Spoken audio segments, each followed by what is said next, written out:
I'm going to talk on personal wellness and improved productivity.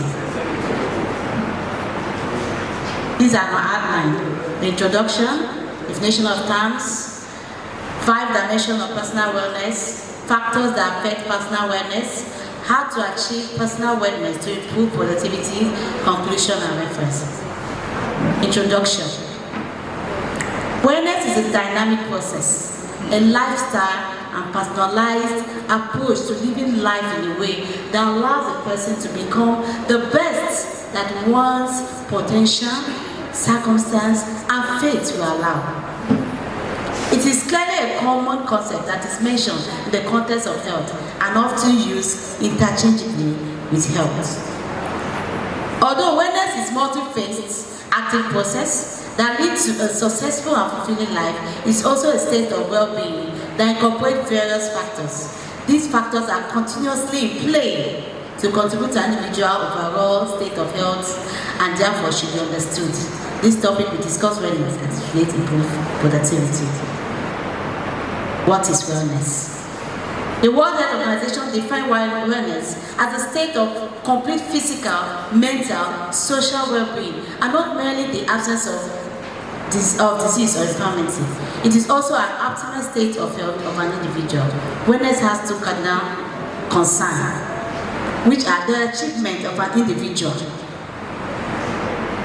and carrying out one's expectation.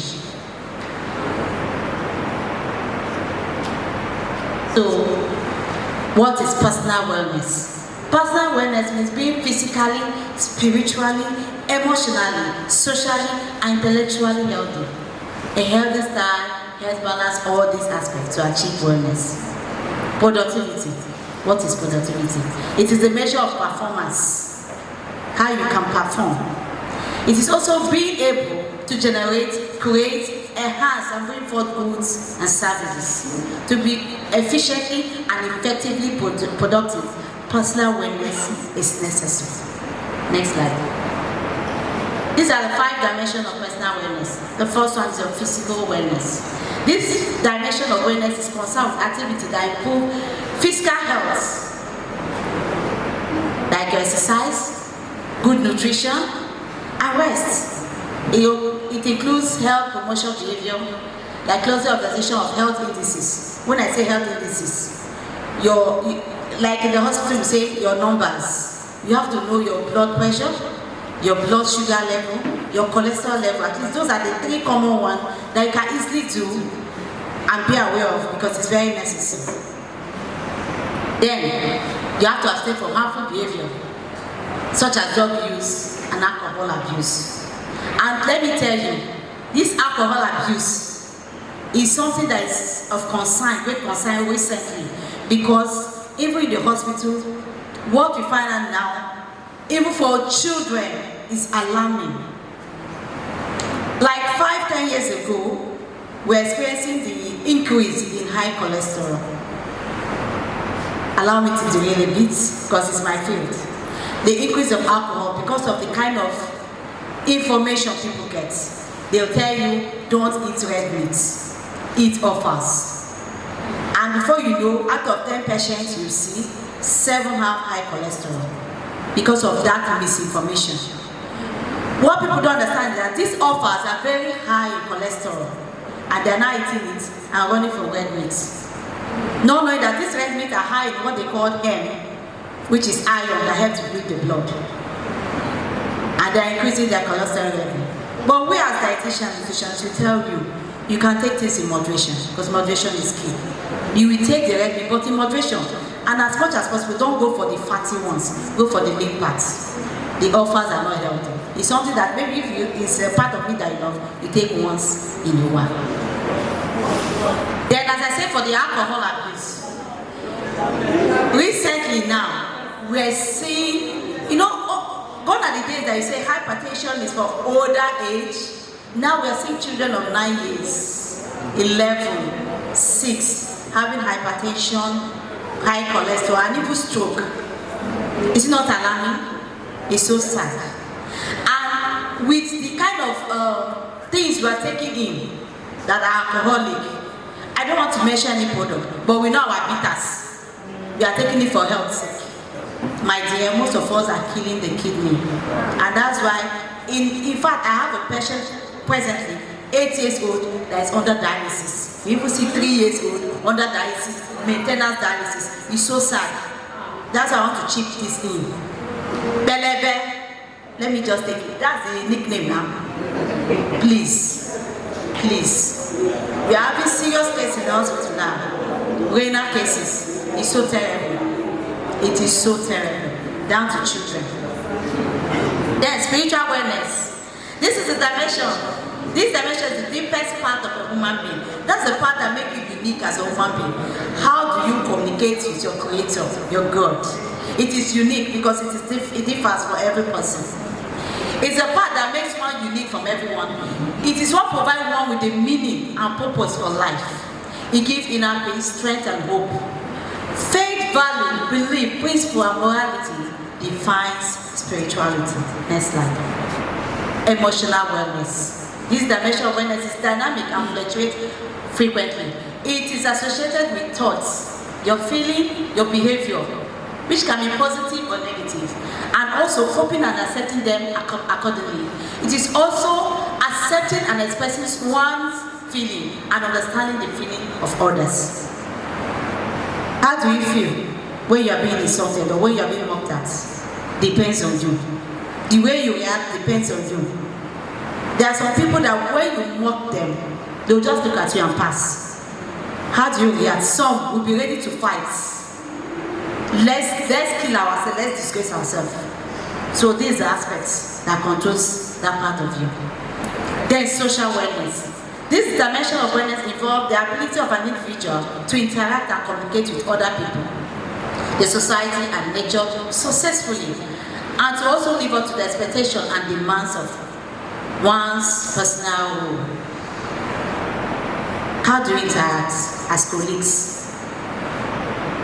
Are you the likable ones that people want to come around you? Or you are the type that keep to yourself? What of your students? Are you the type that don't watch and see things go wrong? Or you are the type that say, go call me? Then intellectual awareness. This dimension of awareness refers to the knowledge acquisition and intellectual activity.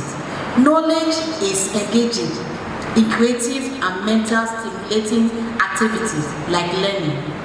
Not feeling intellectually stimulated can affect the excitement to engage in learning. When knowledge is acquired, it can be shared and used in developing one's potential, which improve personal growth and productivity, and also make the society better. Attention must be given to all these dimensions, as neglect of anyone over time will adversely affect the others and ultimately one's personal wellness, productivity, and quality of life. This is how it should be. They are intertwined, they are linked to each other. You must balance all this for you to have wellness. Factors that affect personal wellness. General stress. We know Lagos. So Lagos is one of the headquarters of stress. Thinking only of the traffic, you're stressed out. In fact, let me tell you something shocking. In my hospital, you will hear that somebody slumped and died. A doctor, a nurse, anybody. The stress in Lagos is terrible. It is terrible. So we have to learn how to manage it. So one of the ways we can go about is not carrying everything on your head.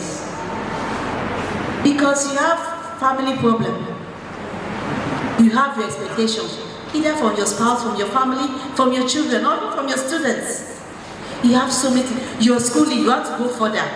You have exams to face. You have so many things to face. All these are stress. Then unhealthy nutrition. Personal insecurity. When you are stressed up, you feel you're not meeting up. You become insecure.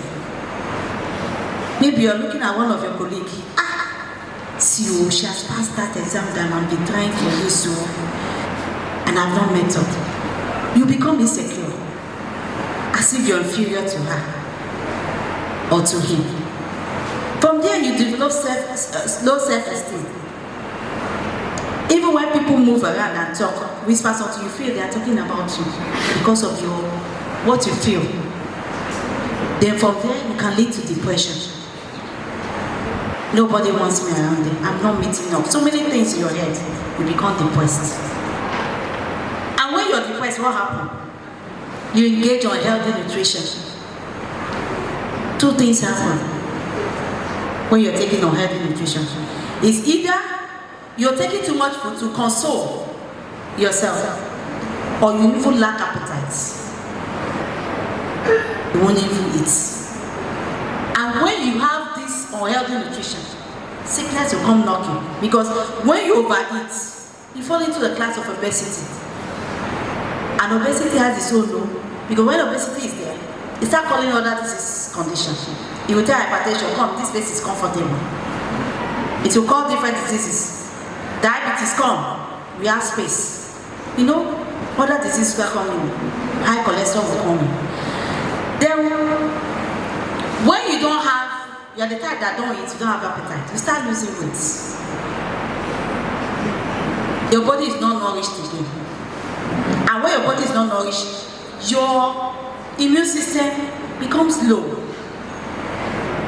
And it will be, your body will be open for anything that flies in. Any disease person will say, this place is, nobody is in charge. They just come in. Then sickness will stay in. Start being sick. First start being sick. And as you are sick, you still continue that habit. Other disease will set in. And when you are sick, you know you will not be unproductive. You become unproductive. Is it not when you get up, when you are healthy, you can read and improve yourself or do things or even teach in your class? But when you're not healthy, maybe imagine yourself teaching your student and you're having one strange headache. Before you know, you round up quickly so you can dance and sit or rest. Or you start taking excuses, permission. I cannot be at work today. I cannot come today. I'm not feeling fine. Health issue, this, that. You become unproductive. And when you're unproductive, the next is that you start cutting corners. You try for shortcuts. You look for shortcuts because you have to meet up to your other colleague. Maybe for the term you have not covered, you must cover up your syllabus. You start looking for shortcuts. And looking for shortcuts, some may even revert to bribery or even malpractices, and which is a crime. And when you commit crime, what happens? You can be locked up in the prison. And if care is not taken, the prison is a no-go area. If you don't, if you don't know people, if the Lord God Almighty is not with you, it can lead to death. Then how do we achieve? How do we combat this unproductivity? How do we achieve personal awareness to improve ourselves? Like I said, good nutrition. When I say good nutrition, I mean eating adequate diet. Not balanced. So I know people know balanced diet. As I tell people, we are not balancing anything again. It's adequate diet. And this adequate diet has all the nutrients in the right proportion. I know some of you will say things are hard. I know things are hard in this nation, but you can still eat adequate diets.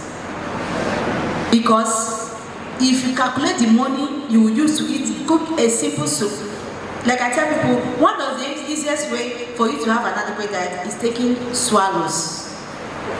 Because you know your soup must have vegetable, must have oil. It must have either fish or meat or even crayfish. So we have substitutes. You can substitute to the lowest. You understand? So you don't have any excuse whatsoever to eat adequate diet. We have substitute in every class of food. Then of course your swallow, which is the carbohydrate. Have you not eaten adequate diet? Your swallow carbohydrate, your meat, fish or crayfish is protein. Your oil is fat and oil. your vegetable, pepper and others, vitamins and minerals. Of course, your water you use in cooking. Your fiber is your vegetable. And we're not eating adequate diet. So we mothers, wives, mothers to be, even the men, you can be creative. Things are hard, but you learn to be creative. So I can eat adequately. Not balancing with one big soft drink with a full plate of rice. You now put fried plantain and you are feeling big. Maybe it's after the shake, fuku, agodi, you now add one boiled egg on top. You're enjoying yourself. It's not enjoyment too. You are practically eating 2 classes or 3 classes of food. The man that you are looking at does not have anything. Is even eating adequately than you. So it's not an excuse. Like I tell people, it is not an excuse. And if you say the money is too much, our phone, we give our phone food, don't we? Don't we buy airtime? We buy airtime now. If you can feed your phone, can't you feed yourself? Is it not when you are healthy that you use your phone? Can a corpse use phone? So you don't have any excuse.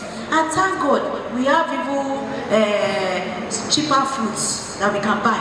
That's why you have to eat any food or fruit in season, because that's where you get it cheap. And the nutritional this thing is fresh, is intact. Then you have to exercise. Don't be the type of people that stay one place and be pointing hands. You exercise. Exercise will make you keep fit. Doctor, if you cannot do this for me, learn to do things yourself.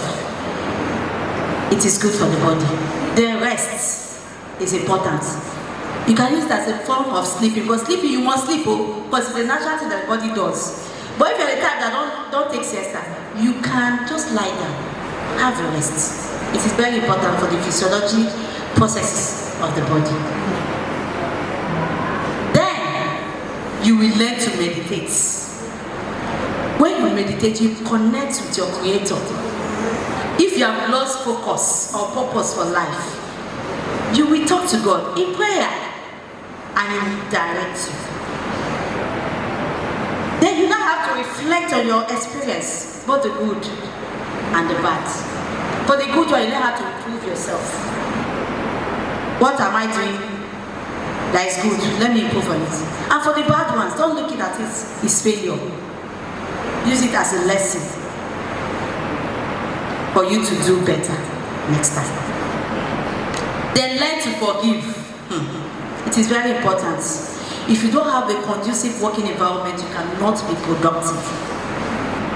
If your colleague hurts you, or even a student, learn to forgive. Then you learn to forgive yourself first. Then forgive the person that does that to you. You will not hold grudge. Don't hold grudges.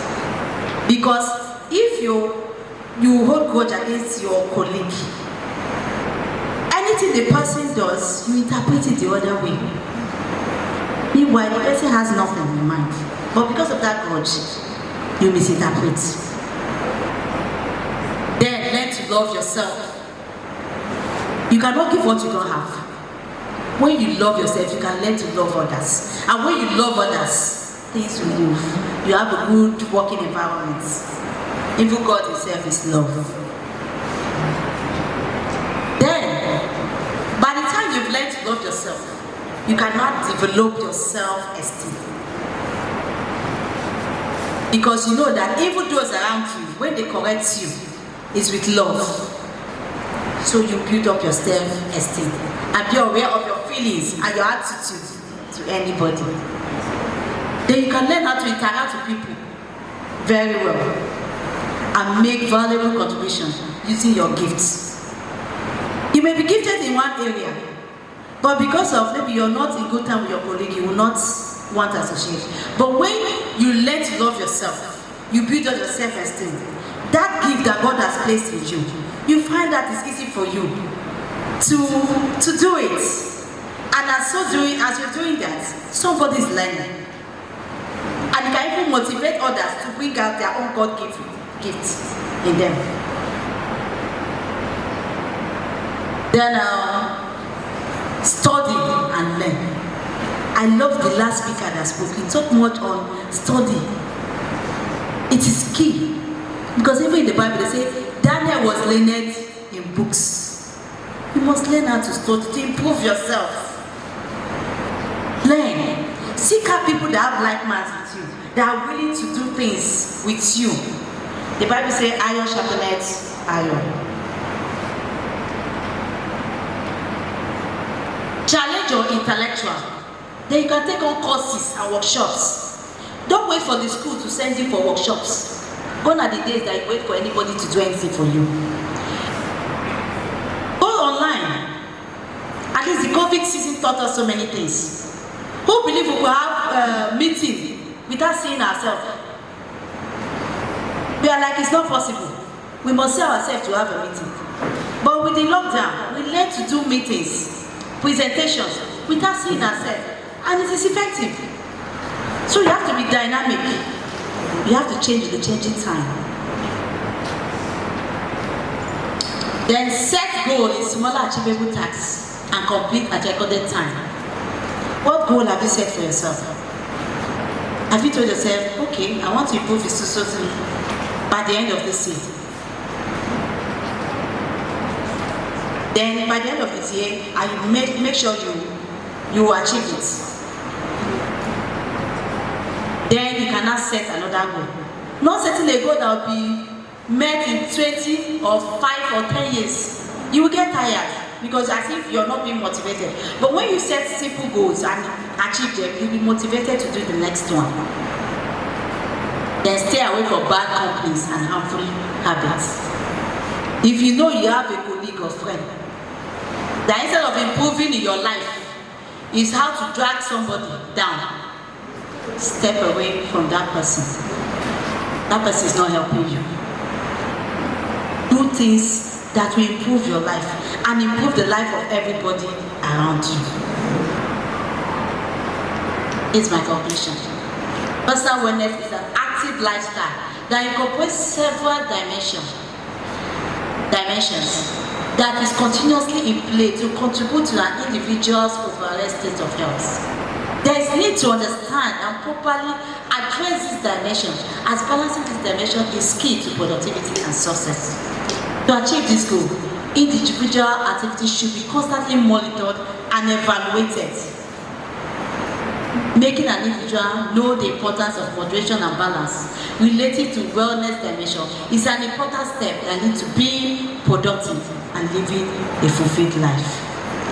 Like I tell my subordinates, if God comes now and asks you are collecting salary, they are paying you, be sincere in your heart.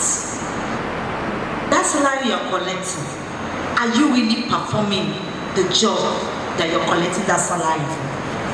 Like I tell people, I don't fear you. It's afterlife.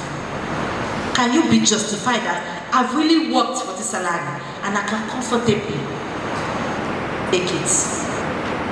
That's a question you have to ask yourself. That's why not every place you fit in is where you belong. So you have to sit and have your routine. Thank you.